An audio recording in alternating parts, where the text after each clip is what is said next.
विद्यार्थी मित्रांनो, जर फिजिक्स सारखा विषय आपल्या मराठी भाषेमध्ये अगदी सोप्या पद्धतीने समजून घ्यायचा असेल तर लगेच MHTCET फिजिक्स या यूट्यूब चॅनलला सबस्क्राईब करा आणि हो, बेल आयकॉन दाबायला विसरू नका. Hello student, welcome all of you in this YouTube channel. आज आपण पाहणार आहोत wave front and wave normal, की जे अतिशय इम्पॉर्टंट टॉपिक आहेत फॉर द सीईटी एक्झामिनेशन. ह्याच्या अगोदरच्या व्हिडिओमध्ये आपण पाहिलेलं आहे what is mean bye phase, आणि कोणत्याही एका पर्टिक्युलर इन्स्टंट ऑफ टाइमला वेव्हची फेज काय असते हे आपण अगोदरच्या लेक्चरमध्ये डिस्कस केलेलं आहे एकदम डिटेलमध्ये. जर अगोदरचं लेक्चर म्हणजेच वेव्ह ऑप्टिक्स मधील लेक्चर नंबर 2 जर तुम्ही पाहिलं नसेल तर तुम्ही चॅनलच्या प्लेलिस्ट मध्ये जाऊन ते लेक्चर पहा, म्हणजे ते पॉइंट सुद्धा तुमचे क्लिअर होतील. तर आज आपण पाहणार आहोत what is mean by wave front, आणि ह्या ठिकाणी मी डेफिनेशन लिहिलेलं आहे वेव्ह फ्रंटची. The locus of all the points having the same phase at given instant of time is called wave front. एक असा locus having the same phase, the locus of all the points having the same phase given instant of time is called wavefront. आता हे discussion करूया, त्यासाठी diagram already मी इथं draw केलेले आहे. Consider करूया, हा एक सोर्स आहे लाईटचा.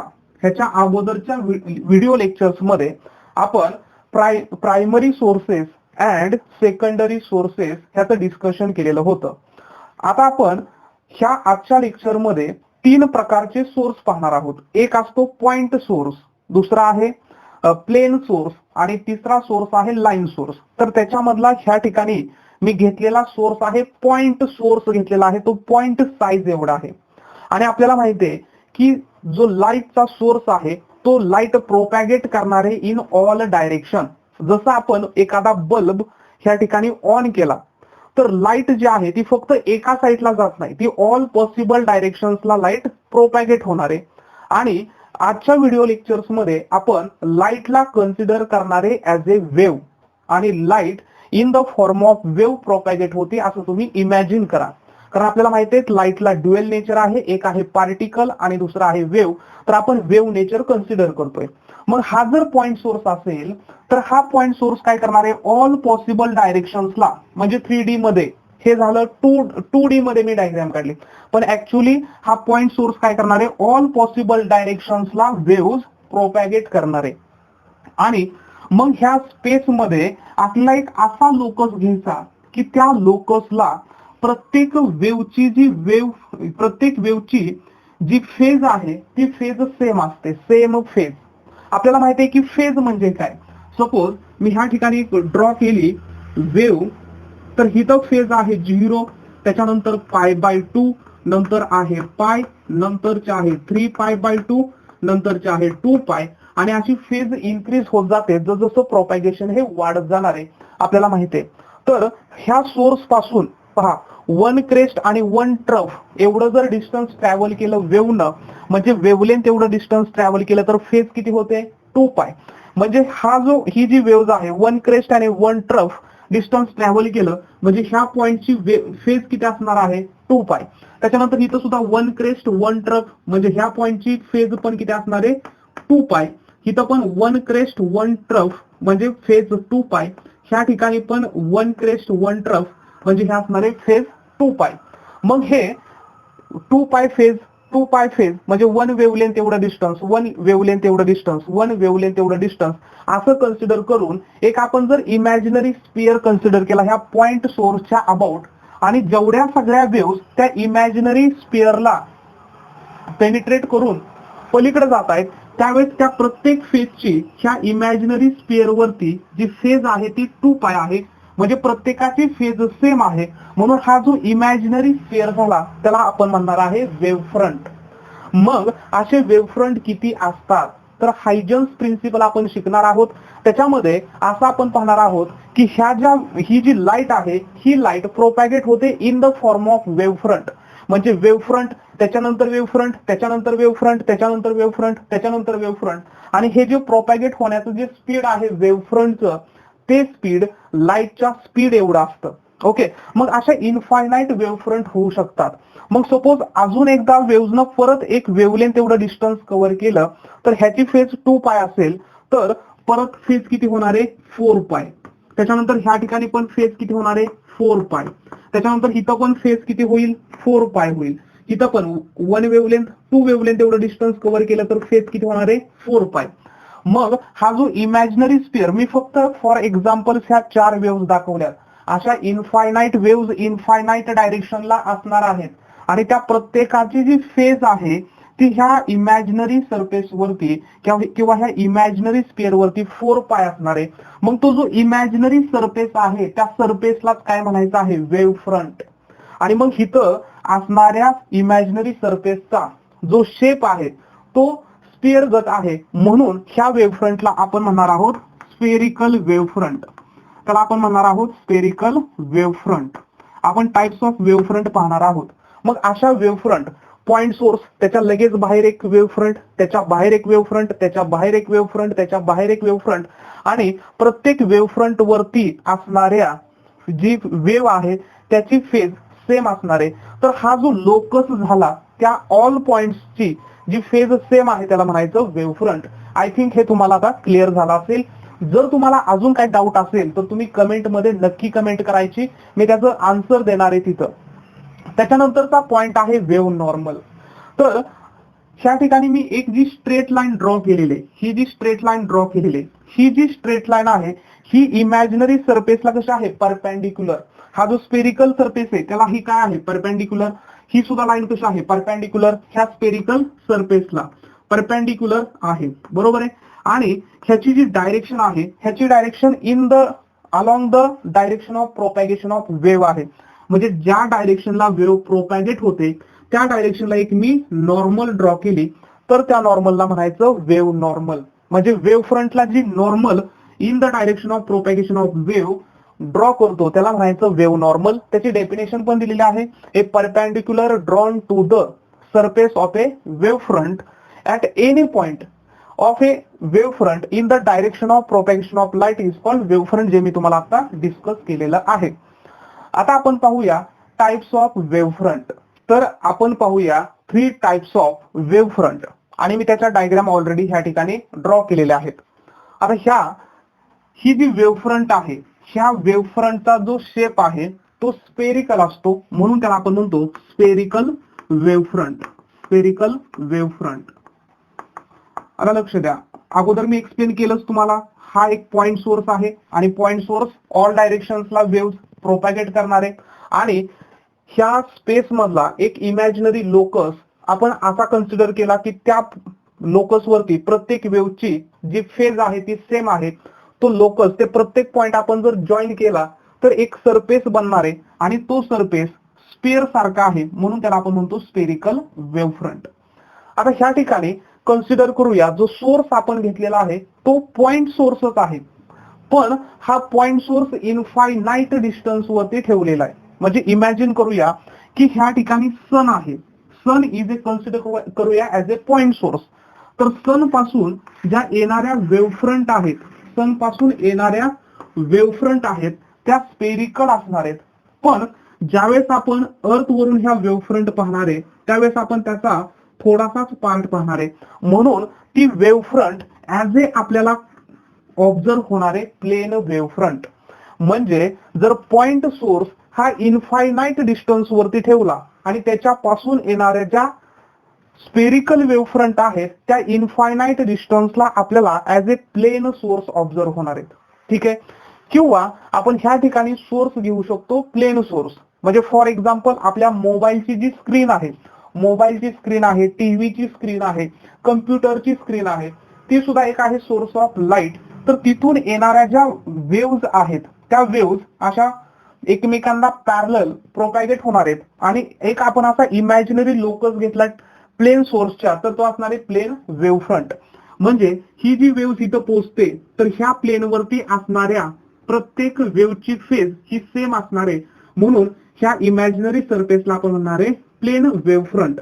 म्हणजे प्लेन वेव्ह फ्रंट तयार होण्यासाठी एक तर पॉइंट सोर्स असला तरी चालतो किंवा आपल्याला घ्यावा लागेल प्लेन सोर्स. आणि जर पॉइंट सोर्स घेतला तर तो ठेवला पाहिजे इनफायनाईट डिस्टन्सला. आणि इथं जो शेप तयार झालेला आहे तो झालेला आहे प्लेन म्हणून आपण याला म्हणणार आहोत प्लेन वेव्ह फ्रंट. आणि इथं सपोज कन्सिडर करूया एक आपण घेतलेला आहे ट्यूब, लाईट ट्यूब, जे आपण घरामध्ये ट्यूब वापरतो ती ट्यूब घेतलेली आहे लाईटची. तर ही ट्यूब काय करणार आहे, ऑल डायरेक्शन्सला वेव्ह प्रोपॅगेट करणार आहे. आणि मग ह्या ट्यूबच्या बाहेर कॅपिटल टी एवढ्या डिस्टन्सला, कॅपिटल टी चा फॉर्म्युला आपण पाहिला लॅम्बडा अपॉन सी, एवढ्या डिस्टन्सला एक आपण इमॅजिनरी लोकस घेतला आणि तो लोकस आपण जॉईन केला तर एक सिलेंडर टाइप स्ट्रक्चर तयार होणार आहे. आणि मग ती जी वेव्ह फ्रंट असणार आहे त्याला आपण म्हणणार आहे सिलेंड्रिकल वेव्ह फ्रंट, त्याला आपण म्हणणार आहोत सिलेंड्रिकल वेव्ह फ्रंट. आणि मग जी वेव्ह ह्या इमॅजिनरी सिलेंडरला पेनिट्रेट करून बाहेर जाणार आहे तर त्या सिलेंडर वरती, ह्या इमॅजिनरी सिलेंडर वरती त्या प्रत्येक वेव्हची जी फेज आहे ती सेम धरणार आहे. म्हणून हा जो एक इमॅजिनरी सिलेंडर तयार झाला त्याला आपण म्हणणार आहे सिलेंड्रिकल वेव्ह फ्रंट. आणि नंतर त्याच्या इमॅजिनरी सिलेंडरच्या बाहेर अजून एक सिलेंडर, त्याच्या बाहेर अजून एक सिलेंडर, त्याच्या बाहेर एक अजून सिलेंडर, आणि असं करत करत वेव्ह प्रोपॅगेट होणार आहे in the form of cylindrical wave front. आणि अगोदरच आपण पाहिलं की ह्या ज्या वेव्ह फ्रंटचं स्पीड आहे ते स्पीड ऑफ द लाईट एवढं आहे. ओके. आणि हे जे आपण स्ट्रेट लाईन ड्रॉ केली कारण वेव्ह ह्या डायरेक्शनला प्रोपॅगेट होते, मग in the direction of the wave आपण जर एक लाईन ड्रॉ केली परपॅन्डिक्युलर ह्या वेव्ह फ्रंटला तर त्याला आपण म्हणतो वेव्ह नॉर्मल. म्हणजे ह्या असणार आहेत वेव्ह नॉर्मल. म्हणजे तुम्ही विद्यार्थी मित्रांनो पाहिलं असेल की केमिस्ट्रीमध्ये जी ट्यूब आहे, काचेची ट्यूब आहे, ती साफ करण्यासाठी एक आपण ब्रश वापरतो. ओके. आणि त्या ब्रशचे जे हिअर्स आहेत ते हिअर्स म्हणजे काय असणार आहेत, सिलेंड्रिकल वेव्ह फ्रंट मधले नॉर्मल असणार आहेत, त्या वेव्ह नॉर्मल असणार आहे. ओके. तर हे 3 प्रकारच्या वेव्ह फ्रंट आहेत. मग स्पेरिकल वेव्ह फ्रंट तयार होण्यासाठी जो सोर्स लागतो तो सोर्स असला पाहिजे. स्पेरिकल वेव्ह फ्रंट तयार होण्यासाठी जो सोर्स पाहिजे तो सोर्स आहे पॉइंट सोर्स, त्याला आपण म्हणणार आहे पॉइंट सोर्स. मग पॉइंट सोर्सचं एक्झाम्पल काय आहे तर bulb is a point source. म्हणजे बल्ब पासून येणाऱ्या ज्या वेव्ह फ्रंट आहेत त्या स्पेरिकल वेव्ह फ्रंट असणार आहेत. म्हणजे इमॅजिन करा आपल्या अंगावरती असे स्पिअर येत आहेत. आपण आधी अशी इमॅजिनेशन करायचो की रेज आपल्या अंगावरती येतात, पण आता असं कन्सिडर करा की प्रत्येक ऑब्जेक्ट वरती काय होत आहे, स्पेरिकल वेव्ह फ्रंट पडतायत. जर आपल्या रूम मध्ये बल्ब लावला असेल तर. ओके. एक्सेट्रा. आपण असे एक्झाम्पल घेऊया बल्ब. त्याच्यानंतर प्लेन वेव्ह फ्रंटला आपण एक सोर्स जो घेणार आहे तो प्लेन सोर्स घेऊ शकतो, प्लेन सोर्स और हिता असं घेऊ शकतो point source at infinite distance. Okay. आणि म्हणून मग आपण इथं एक्झाम्पल सन घेऊ शकतो. Sun is the point source at infinite distance. पण अर्थ वरती येणाऱ्या वेव्ह फ्रंट ह्या प्लेन असणार आहेत कारण त्याचं डिस्टन्स हे लांब आहे. किंवा आपण घेऊ शकतो एक्झाम्पल प्लेन सोर्स म्हणजे स्क्रीन ऑफ टीव्ही. आपण म्हणूया स्क्रीन ऑफ टीव्ही. जो फ्लॅट टीव्ही आहे त्याची जी स्क्रीन आहे त्याच्यापासून येणारी जी वेव्ह फ्रंट आहे ते असणार आहे प्लेन वेव्ह फ्रंट. आणि सिलेंड्रिकल वेव्ह फ्रंटला जो सोर्स रिक्वायर्ड आहे तो आहे सिलेंड्रिकल सोर्स, त्याला आपण म्हणणार आहे सिलेंड्रिकल सोर्स. आणि सिलेंड्रिकल सोर्सचं एक्झाम्पल आहे light tube. Okay. This is the sources of the spherical plane and cylindrical wave front and it's example.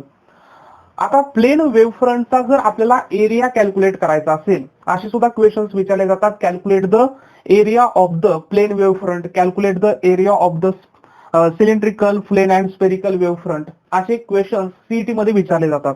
तर आपल्याला जर स्पेरिकल वेव्ह फ्रंटचा एरिया कॅल्क्युलेट करायचा असेल तर स्पिअरच्या एरियाचा फॉर्म्युला आपल्याला माहित आहे पाय आर स्क्वेअर. तर इथं आपण आर मीन्स काय असणार आहे, रेडियस. आणि इथं जर मला रेडियस घ्यायचे असेल, लक्षात घ्या इथं जर मला रेडियस घ्यायचे असेल तर आपल्याला रेडियस म्हणजे काय माहितीये, रेडियस म्हणजे ह्या ठिकाणी असणारी वेव्हजनं कव्हर केलेलं डिस्टन्स. ओके. तर व्हेलॉसिटीच्या फॉर्म्युल्यावरून डिस्टन्स अपॉन टाइम फॉर्म्युला आहे. तर distance equal to velocity into time. जर आपण वेव्हलेंथ डिस्टन्स हे वेव्हलेंथ एवढं घेतलं तर व्हेलॉसिटी लाईटच्या स्पीड एवढं आणि असणारा टाइम घेणार आहे आपण पिरियॉडिक टाइम. जर आपण रेडियस लॅम्बडा घेतली म्हणजे एक वेव्हलेंथ घेतली तर आर ची व्हॅल्यू काय घेऊ शकतो आपण, सी इंटू टी घेऊ शकतो. ठीक आहे. हे प्रॉब्लेम सॉल्व्ह करताना तुमच्या लक्षात येईल. त्याच्यानंतर जर आपल्याला प्लेन वेव्ह फ्रंटचा जर सरफेस एरिया कॅल्क्युलेट करायचा असेल तर त्याच्यासाठी फॉर्म्युला येणार आहे area equal to length into breadth. आणि त्याच्यानंतर इथं जर आपल्याला एरिया कॅल्क्युलेट करायचा असेल तर एरियाचा फॉर्म्युला आपल्याला माहिती आहे 2 पाय, ह्या ठिकाणी एरियाचा फॉर्म्युला आहे 2 पाय r इंटू एल, म्हणजे circumference of circle multiply length of the cylinder. ठीक आहे, इथं मल्टिप्लिकेशन मी लिहिलेलं आहे. हा झाला फॉर्म्युला ऑफ ए सिलेंड्रिकल वेव्हफ्रंटचा सरफेस एरियाचा. नंतर आपल्याला असाही क्वेश्चन विचारला जातो की calculate the intensity of the spherical wavefront. तर इंटेन्सिटी अँड एम्प्लिट्यूड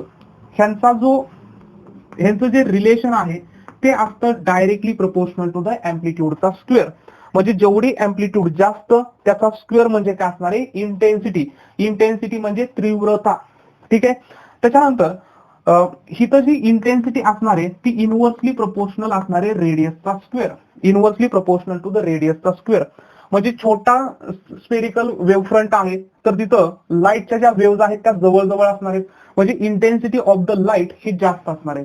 म्हणजे आपण पाहतो की बल्ब पासून जर आपण लांब उभा असेल, बल्ब हा काय झाला पॉइंट सोर्स, आणि बल्ब पासून येणारे ज्या वेव्हफ्रंट आहेत त्या असणारे स्पेरिकल वेव्हफ्रंट, आणि बल्ब पासून आपण लांब उभा असेल तर आपल्याला बल्बची जी लाईट आहे त्याची जी इंटेन्सिटी तीव्रता आपल्याला जास्त वाटत नाही. पण आपण तसंच बल्बकडं पाहत पाहत बल्बच्या जवळ यायला लागलो तर आपल्याला काय होणार आहे, इंटेन्सिटी वाढल्यागत जाणवणार आहे. बरोबर आहे, इंटेन्सिटी ऑफ द लाईट.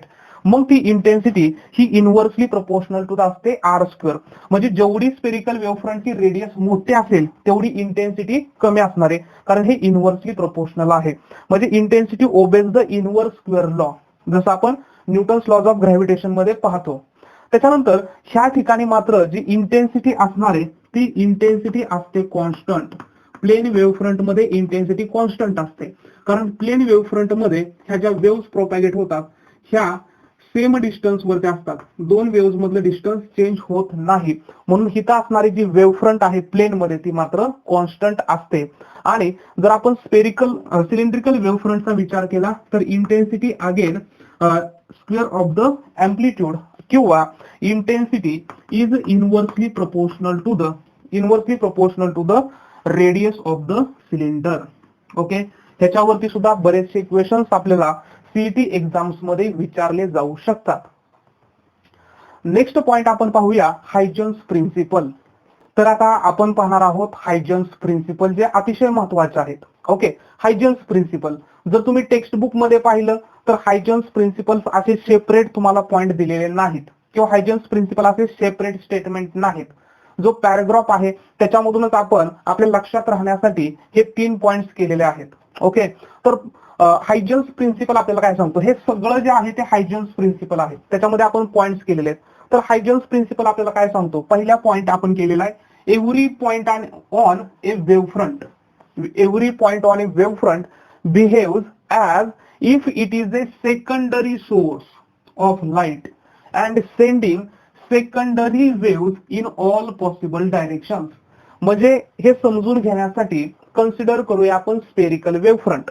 आपल्याला माहिती आहे की स्पेरिकल वेव्हफ्रंट मध्ये जो सोर्स आहे तो पॉइंट सोर्स आहे, आणि स्पेरिकल वेव्हफ्रंट मध्ये असणाऱ्या स्पेरिकल वेव्हफ्रंट ही स्पेरिकल शेप मध्ये असणारे जी मी इथं ड्रॉ केलेली आहे.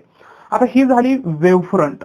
तर हे प्रिन्सिपल काय सांगतं, एव्हरी पॉइंट ऑन ए वेव्हफ्रंट, म्हणजे ह्या वेव्हफ्रंट वरती असणारे जे सगळे पॉइंट आहेत, जेवढे काही सगळे पॉइंट्स असतील ते सगळे पॉइंट्स काय करणार आहेत, behaves if it is a secondary source. असं बिहेव करणार आहेत की ती स्वतःच काय आहेत, सेकंडरी सोर्स आहेत. And sending secondary waves in all possible direction. मग हा सोर्स काय होणार आहे, ऍक्ट होणार आहे ऍज ए सेकंडरी. हा जो सोर्स आहे तो प्रायमरी, जो ओरिजिनल आहे, जो स्वतः ओन इट्स लाईट प्रोड्यूस करतो, त्याला आपण म्हणतो प्रायमरी सोर्स. आणि हे सोर्स असणार आहेत सेकंडरी. तर हे सेकंडरी सोर्स पण काय होणार आहेत, ऍज ए प्रायमरी सोर्स प्रमाणे ऑल डायरेक्शन्सला सेकंडरी वेव्स प्रोपॅगेट करणार आहेत. हा पण काय होणार आहे, ऍज ए असा बिहेव करणार आहे की तोच आहे सोर्स, आणि तो ऑल पॉसिबल डायरेक्शन्सला वेव्स प्रोपॅगेट करणार आहे, ऑल पॉसिबल डायरेक्शनला वेव्स प्रोपॅगेट करणार आहे. असं सगळेच सोर्स ऍक्ट होणार आहेत वेव्हफ्रंट वरील. ठीक आहे, त्याच्यानंतर दुसरा पॉइंट आपल्याला काय सांगतोय, the new secondary wavelets are more effective in the forward directions only. म्हणजे ज्या नवीन वेव्हलेट्स तयार होत आहेत त्या वेव्हलेट्स ह्या फक्त फॉरवर्ड डायरेक्शन्सला इफेक्टिव्ह असणार आहेत. That is direction of propagation of wave front. म्हणजे ज्या डायरेक्शनला वेव्ह फ्रंट प्रोपॅगेट होते त्याच डायरेक्शनला ह्या सेकंडरी वेव्हलेट्स ऍक्टिव्ह असणार आहेत किंवा आपण त्याला काय म्हणतो इफेक्टिव्ह असणार आहेत. ठीक आहे. त्याच्यानंतर the resultant wave front at any position is given by the tangent drawn to the all secondary wavelets at that instant. म्हणजे फॉर एक्झाम्पल हा एक वेव्ह फ्रंट आहे. पहिल्या पॉइंट नुसार ह्या वेव्ह फ्रंट वरती आपल्याला सगळे पार्टिकल्स ऍक्ट होणार आहेत त्याचे सेकंडरी सोर्स इमिट करणारे सेकंडरी वेव्हलेट्स. ओके, ह्या ज्या मी ड्रॉ केलेल्या आहेत ह्या आहेत सेकंडरी वेव्हलेट्स. ह्या सेकंडरी वेव्हलेट्स फक्त फॉरवर्डला इफेक्टिव्ह असणार आहेत. मग मी बॅकवर्ड ज्या डायरेक्शनला म्हणजे पॉइंट सोर्सच्या डायरेक्शनला ज्या वेव्हलेट्स आहेत त्या इरेज केल्या कारण त्या फक्त फॉरवर्ड डायरेक्शन्सला इफेक्टिव्ह आहेत. त्याच्यानंतर the resultant wave front at any position is given by the tangent draw to all the secondary wavelets. म्हणजे आपल्याला जर इथं रिझल्टंट वेव्ह फ्रंट काढायचे असेल तर ह्या वेव्ह फ्रंटला मी काय करणार आहे कॉमन टँजेंट ड्रॉ करणार आहे. आणि जर मी प्रत्येक पॉइंटला कॉमन टँजेंट ड्रॉ केला तर तो ऍक्ट ऍज ए एनव्हलप. म्हणजे जसं आपण लिफाफा बरोबर लेटरच्या वरती जो आपण लिफाफा लावतो त्या पद्धतीने काय होणार आहे हा एक कॉमन टँजेंट ड्रॉ होणार आहे. आणि हा जो कॉमन टँजेंट ड्रॉ केला हा म्हणजे असणार आहे रिझल्टंट वेव्ह फ्रंट. आणि हा जो रिझल्टंट वेव्ह फ्रंट म्हणजेच काय असणार आहे तर स्पेरिकल वेव्ह फ्रंट. म्हणजे इमॅजिन करूया की हा सोर्स आहे ह्या सोर्सनं सेकंडरी वेव्हलेट्स तयार केली. हा सोर्स आहे ह्या सोर्सनं सेकंडरी वेव्हलेट्स तयार केली. हे आहे वेव्ह फ्रंट. त्याच्यानंतर ह्या सोर्सनं सेकंडरी वेव्हलेट्स तयार केली आणि मला रिझल्टंट वेव्हलेट्स पाहिजे असेल वेव्ह फ्रंट पाहिजे असेल तर मी ह्या तिघांना काय करणार आहे एक कॉमन टँजेंट ड्रॉ करणार आहे. तर हा जो कॉमन टँजेंट आहे this is the resultant wave front. आणि परत मग अगेन हे पॉइंट रिपीट होणार आहेत. मग परत ह्या वेव्ह फ्रंट वरती असलेले सगळे पार्टिकल्स काय होणार आहेत act as a secondary source आणि ते परत सेकंडरी वेव्हलेट्स प्रोड्यूस करणार आहेत. दुसऱ्या पॉइंट नुसार ते प्रोपॅगेट करणार आहेत फक्त इन फॉरवर्ड डायरेक्शन्सला कारण बॅकवर्ड डायरेक्शनला काय असणार आहेत लेस इफेक्टिव्ह असणार आहेत. आणि तिसऱ्या पॉइंट नुसार आपण ह्या तिघांना परत एक कॉमन टँजेंट ड्रॉ केला तर तो असणार आहे रिझल्टंट वेव्ह फ्रंट. म्हणजे अशा वेव्ह फ्रंट नंतर वेव्ह फ्रंट वेव्ह फ्रंट नंतर वेव्ह फ्रंट अशा प्रोपॅगेट होणार आहेत. आणि हे जे स्पीड आहे ते स्पीड कोणा एवढं असणार आहे तर स्पीड ऑफ द लाईट एवढं असणार आहे. अशा प्रकारे हायजन्स सांगतो की ह्या वेव्ह फ्रंट मीडियम मध्ये प्रोपॅगेट होतात. मी एक्झाम्पल घेतलं स्पेरिकलचं तसंच असणार आहे प्लेन साठी आणि सेम असणार आहे सिलेंड्रिकल वेव्ह फ्रंट साठी. तर आपण पाहूया की स्पेरिकल वेव्ह फ्रंटचं कन्स्ट्रक्शन कसं आहे according to the Huygens principal आणि प्लेन वेव्ह फ्रंटचं कन्स्ट्रक्शन कसं आहे according to the Huygens principal. त्याच्या अगोदर हे जे पॉइंट्स आहेत हे पॉइंट्स तुम्हाला नोट डाऊन करून घ्यायचे असतील तर मी एक सेकंद साईटला होतो तुम्ही याचा स्क्रीनशॉट करून घ्या.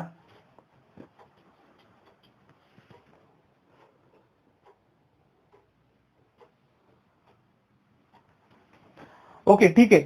तर आता आपण डिटेल कन्स्ट्रक्शन पाहूया स्पेरिकल वेव्ह फ्रंटचं कसं आहे आणि प्लेन वेव्ह फ्रंटचं कसं आहे. तर आपण आता पाहणार आहोत की Huygens construction of spherical wave front. Spherical wave front कसे असते आपल्याला माहिती आहे. स्पेरिकल वेव्ह फ्रंट तयार होण्यासाठी ज्या सोर्सची गरज आहे त्याला आपण म्हणतोय पॉइंट सोर्स. आणि पॉइंट सोर्स काय करणारे all डायरेक्शन्सला all possible डायरेक्शन्सला waves propagate करणारे at any instant of time. आणि जो इन्स्टंट टाइम असतो तो आपण घेतो 0 at any instant of time. Consider करूया P Q and R is the spherical wave front. म्हणजे हा पूर्ण स्पेअर असणार आहे. फक्त मी डायग्राम साठी हा हाफ ड्रॉ करतोय तुम्ही पूर्ण ड्रॉ करू शकता. तर हा जो सोर्स आहे ह्या सोर्सला आपण काय म्हणणार आहे प्रायमरी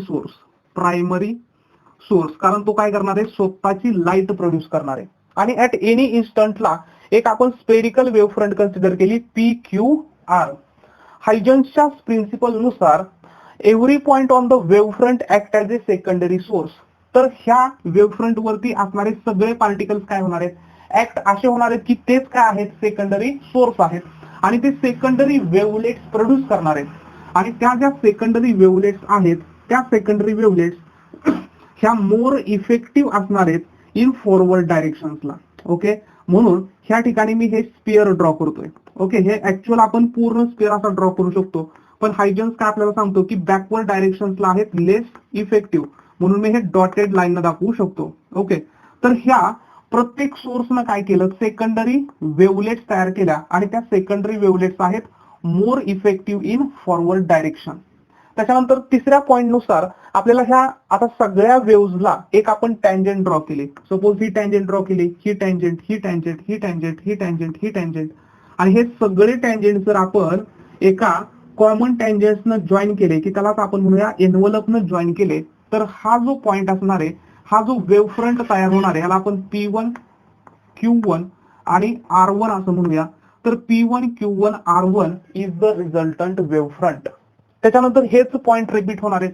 परत ह्या वेव्ह फ्रंट वरती असलेले सगळे पार्टिकल्स ऍक्ट काय होणार आहेत, ऍज अ सेकंडरी सोर्स, आणि ते परत त्यांच्या सेकंडरी वेव्हलेट्स इमिट करणार आहेत ऑल पॉसिबल डायरेक्शन्सला. परत हे त्याच्या सेकंडरी वेव्हलेट्स इमिट करणार आहेत ऑल पॉसिबल डायरेक्शन्सला.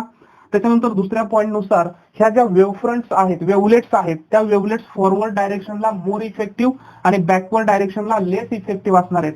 आणि थर्ड पॉइंट नुसार ह्या सगळ्यांना एक जर आपण कॉमन टँजंट ड्रॉ केली तर ती कॉमन टँजंट म्हणजे असणार आहे resultant wave front.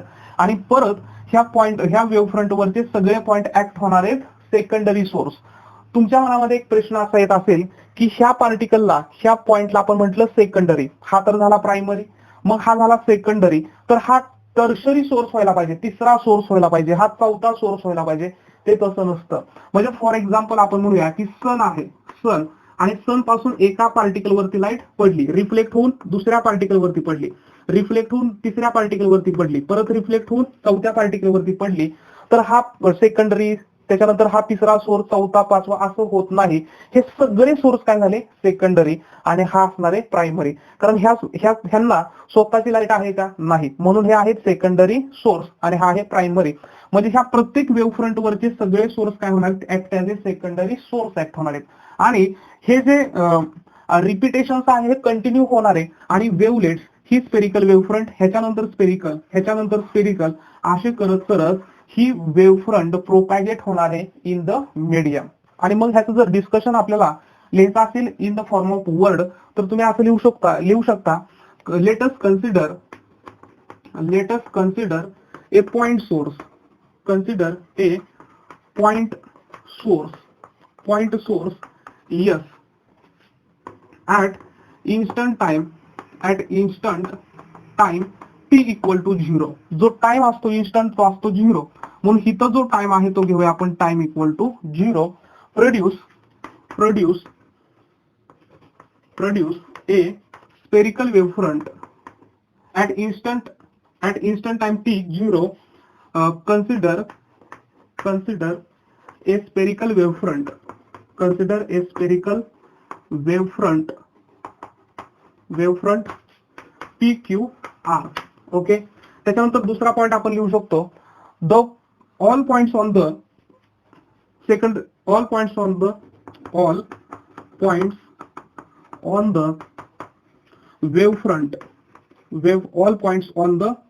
wavefront PQR acts as a secondary source and emits secondary wavelets in all possible direction. ठीक आहे, आणि all possible directions, but these wavelets are more effective in forward direction only. ठीक आहे, त्याच्यानंतर आपल्याला काय करायचंय, resultant वेव्हफ्रंट काढायचा आहे. Draw a common tangent that is आपण म्हणूया envelope to all secondary wavelets we get resultant wavefront resultant wavefront P1 Q1 R1.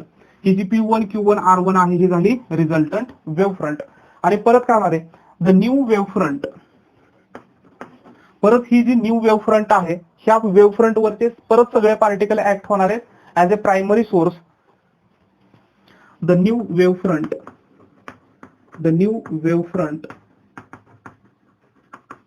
P1 Q1 R1 is parallel to the wavefront PQR. म्हणजे जी नवीन वेव्हफ्रंट तयार झाली ती PQR ला काय असणार आहे, पॅरलल.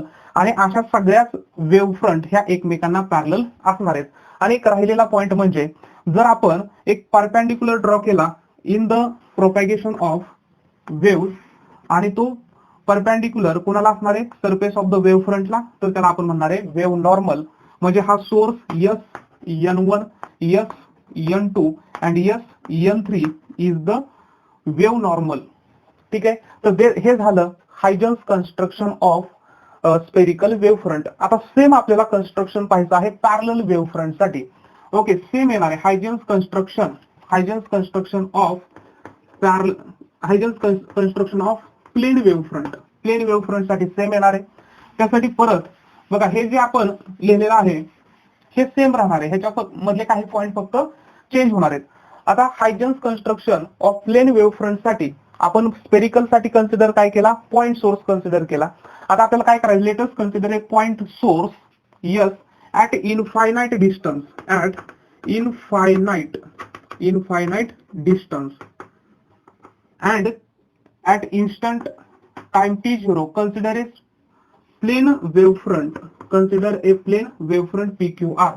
म्हणजे इथं आपण जो पॉइंट सोर्स आहे तो पॉइंट सोर्स घेणार आहे इनफायनाइट डिस्टन्स वरती आणि ऍट एनी इन्स्टंट टाइम असतो t0 कन्सिडर करणार आहे P Q आणि R is the plane wavefront. त्याच्यानंतर काय होणार आहे, according to the Huygens principle all points on the wavefront PQR act as a secondary source and emit secondary wavelets in all possible directions, but forward directions ला ते more effective असणार आहेत than the backward directions. म्हणून हे सगळे point act होणार आहेत as a secondary source आणि ह्या परत सेकंडरी वेव्हलेट्स इमिट करणार आहेत. हे सगळे पॉइंट सेकंडरी वेव्हलेट्स इमिट करणार आहेत फॉरवर्ड डायरेक्शनला, ऑल डायरेक्शन्सला इमिट करणार आहेत, पण बॅकवर्ड डायरेक्शनला लेस इफेक्टिव्ह असणार आहेत. आणि इथं जर आपल्याला रिझल्टंट पाहिजे असेल तर आपण काय करणार आहे, draw a common tangent that is envelope to all secondary wavelets, we get the resultant wavefront P1 Q1 R1. म्हणजे ह्याला जर मी परत एक कॉमन टँजंट ड्रॉ केला तर ही जी वेव्हफ्रंट झाली ही झाली P1, त्याच्यानंतर ह्याला आपण म्हणूया Q1 आणि R1. इथं जर आपण एक in the direction of propagation of वेव्हजला एक परपेंडिक्युलर ड्रॉ केला तर त्याला आपण म्हणणार आहे वेव्हफ्रंट. ओके, परत ह्या वेव्हफ्रंट वरचे पार्टिकल काय होणार आहेत, act as a secondary source. परत हे ऍक्ट होणार ऍज ए सेकंडरी सोर्स आणि परत त्याला एक कॉमन टँजंट ड्रॉ केला तर तो झाला रिझल्टंट वेव्हफ्रंट. आणि हे जे वेव्हफ्रंट आहेत PQR, P1 Q1 R1 किंवा त्याच्या पुढची आपण घेतली P2 Q2 R2, हे सगळे एकमेकांना असणार आहेत पॅरलल. म्हणून the new wavefront P1 Q1 R1 is parallel to the wavefront PQR, म्हणजे जी अगोदरची आहे ती. आणि दोन वेव्हफ्रंट मधलं जे डिस्टन्स असणार आहे ते असणार आहे CT एवढं, कारण आपल्याला माहिती आहे velocity equal to displacement upon time, बरोबर आहे, किंवा speed equal to distance upon time, therefore distance equal to speed into time. तर वेव्हफ्रंटचं जे स्पीड आहे ते लाईटच्या स्पीड एवढं असतं म्हणून C आणि लागलेला टाइम T. ओके, आणि जे डिस्टन्स आहे ते आहे X, म्हणून ह्या दोघांमधलं जे डिस्टन्स आहे ते असणार आहे CT.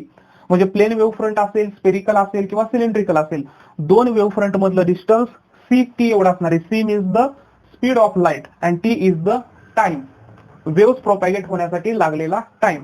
तर हे पूर्ण लेक्चर्स आपण डिस्कस झालेलं आहे आपलं. जर तुम्हाला विद्यार्थी मित्रांनो काही डाऊट असतील, कोणतेही डाऊट असतील, तर तुम्ही ते डाऊट मला कमेंट बॉक्स मध्ये विचारा. व्हिडिओ आवडला असेल तर लाईक करा. आणि एक अजून माझी रिक्वेस्ट आहे तुम्हाला की हे इथून पुढे पडणारे हे सगळेच व्हिडिओ तुम्ही पहा, तुमचे 12वीचे कन्सेप्ट क्लिअर होतील आणि रोजच्या रोज व्हिडिओ अपलोड होणार आहेत युट्यूब चॅनल वरती. जर तुम्ही चॅनल सबस्क्राईब केला नसेल तर चॅनल सुद्धा सबस्क्राईब करा. थँक्यू.